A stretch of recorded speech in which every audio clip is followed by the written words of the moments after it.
नमस्कार साथियों, शतमार्ग wrong number और शतमार्ग राइट नंबर यूट्यूब मंच पर आप सभी का बहुत बहुत स्वागत है। साथियों, मैं आप लोगों को एक ऐसी सूचना देने जा रहा हूं जो कि हमारे देश के लिए बहुत ही महत्वपूर्ण है। जैसे कि व्यक्ति झूठ बोलता है, तो झूठ बोलने के पीछे उसके कितने बड़े कारण होते हैं और वो क्यों झूठ बोलता है। वो इसीलिए झूठ बोलता है कि वो अपनी कमी छुपाने के लिए, एक झूठ को छुपाने के लिए सैकड़ों झूठ बराबर बोलता रहता है। और झूठ बोल बोल करके वो व्यक्ति कभी भी और किसी का भी फायदा नहीं कर सकता है, क्योंकि उसके दिमाग में जो चलता है वो सिर्फ अपने स्वार्थ के लिए चलता है और अपनों के लिए होता है। झूठ बोलने वाले व्यक्ति का कोई अपना नहीं होता है। वो सिर्फ सबकी आंखों में धूल झोंक करके वो सिर्फ अपना झोला भरना जानता है और वो अपना झोला भरना चाहता है। वो कोई मरे, कोई तड़पे, कोई कुछ भी हो, मगर उसको झूठ बोल करके वो निर्दयी होता है। उसके ऊपर वो किसी के ऊपर दया नहीं करता है। और ना उसके सामने आप लाख गिड़गिड़ा जाइए, लाख रो जाइए, सर पटक दीजिए, सर कलम कर दीजिए, मगर वो व्यक्ति के पसीने नहीं निकल सकता। वो व्यक्ति आपकी तरफ कभी मुड़ करके नहीं देख सकता है, जो सच्चा झूठा होगा। साथियों, झूठ बोल बोल करके हम बहुत धन्यवाद करते हैं परमादरणीय हमारे जो देश को चलाने वाले हैं। देश को जो हमारे जो मुखिया हैं, परमादरणीय हमारे नरेंद्र दामोदर दास मोदी जी, हमारे देश को चलाने वाले, हमारे देश के राजा हैं। और राजा ही अपनी किश्ती को खो दे तो बैठने वालों का हाल क्या होगा।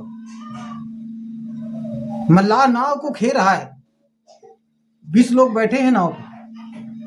अगर वो अपने ईमान को खो दे तो 20 लोगों में से क्या जरूरी है कि सारे लोग बच जाएंगे। हमारे देश की जो शिक्षा व्यवस्था है, झूठ बोल बोल करके चौपट कर दिया।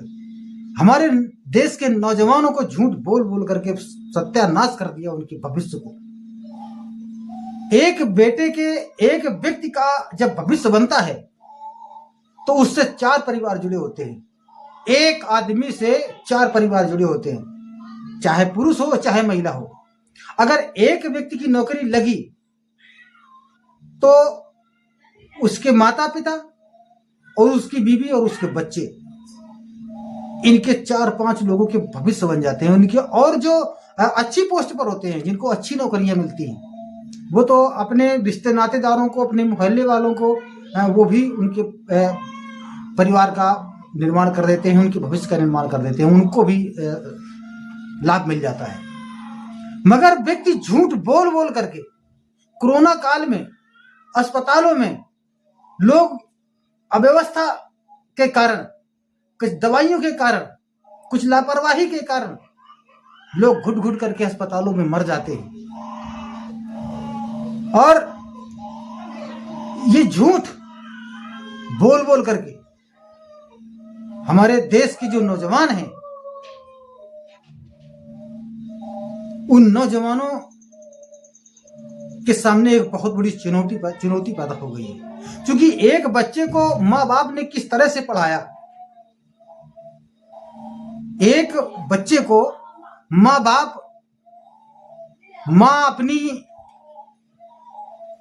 अपना श्रृंगार बेच करके बच्चे को फीस जमा करती है। बाप सारी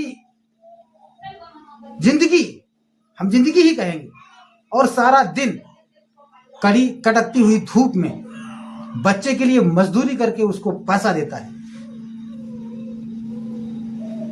उसके विद्यालय का खर्च जो आता है, उसके लिए बाप के अंदर बहुत बड़ी चिंता होती है। क्यों चिंता होती है? वो भी चाहता है कि अगर हमारा बेटे का भविष्य का निर्माण अगर हो जाएगा, हमारे बेटे का भविष्य बन जाएगा, इसकी नौकरी लग जाएगी, तो हमारा बुढ़ापा सुकून से कट जाएगा। और बच्चों की जो बेरोजगारी झूठ बोल बोल करके जो बच्चों को बेरोजगार किया गया, इससे कितने लोगों के भविष्य चौपट हुए। और अब जरा से भी किसी कागज में अगर मिस्टेक हो जाए तो कोई भी सरकारी कार्य हो ही नहीं सकता है। और सरकार ही अगर फर्जी डिग्री लेकर के इस देश को चलाए तो इसके लिए का आवाज कौन उठाएगा। अब कोर्ट ने स्पष्ट कर दिया है कि मोदी जी की डिग्री ये फर्जी है, इनको सजा होना चाहिए। अब इन्होंने संविधान से झूठ बोला, पूरे देश से झूठ बोला। चुनाव आयोग से हम झूठ ही कहेंगे, या तो अगर चुनाव आयोग ने इनको अगर साथ दिया तो मतलब क्यों साथ दिया, इनको कुछ लालच होगा, इसके पीछे कुछ कारण होगा। ये सीधे लोकतंत्र पर खतरा है, ये लोकतंत्र पर एक हमला है। और किस तरह झूठ बोल बोल करके हमारे किसानों का, मजदूरों का और जो स्टूडेंट लाइफ के बच्चे हैं, बच्चों का, नौजवानों का जो भविष्य गर्द पे गया। प्राइवेट नौकरियों में जब बच्चे जाते हैं तो एक अच्छा पढ़ा लिखा ग्रेजुएट व्यक्ति जो बीटेक किए है, एमटेक किए है, वो 10,000 12,000 मंथली की नौकरी करने के लिए वो मजबूर होता है। बड़ा रोना आता है, बड़ा तरसना आता है कि हमारा देश ये कहां जा रहा है। अब मोदी जी की डिग्री को कोर्ट ने ये कह दिया है कि डिग्री फर्जी है। हमारा देश जो विश्व गुरु बनने जा रहा था, कैसे विश्व गुरु बन पाएगा। विश्व गुरु बने या ना बने, मगर मोदी जी झूठों के गुरु जरूर बन गए। मोदी जी की डिग्री फुर, ये विश्व गुरु नहीं बन पाए, या बन गए तो ये झूठों के, लबरों के ये जरूर गुरु बन चुके हैं। बच्चे इनको देख देख करके झूठ बोलना शुरू कर दिया, और न जाने कितने बच्चे ये झूठ बोल करके प्राण हो रहा है। इसलिए मेरे प्यारे साथियों, आप सोशल मीडिया पर जाइए और सोशल मीडिया को देखिए, अपने भविष्य को देखिए। आपका भविष्य सोशल मीडिया के अंदर छुपा हुआ है। आप अगर चाहें तो इसको निकाल सकते हैं। सरकार पर उम्मीद रखना, सरकार पर भरोसा करना। नौकरियां दे रही है सरकार, ऐसी बात नहीं है नौकरियां दे रही है, सब प्राइवेट दे रही है। आज जो संविदा कर्मचारी है बेचारा रो रहा है।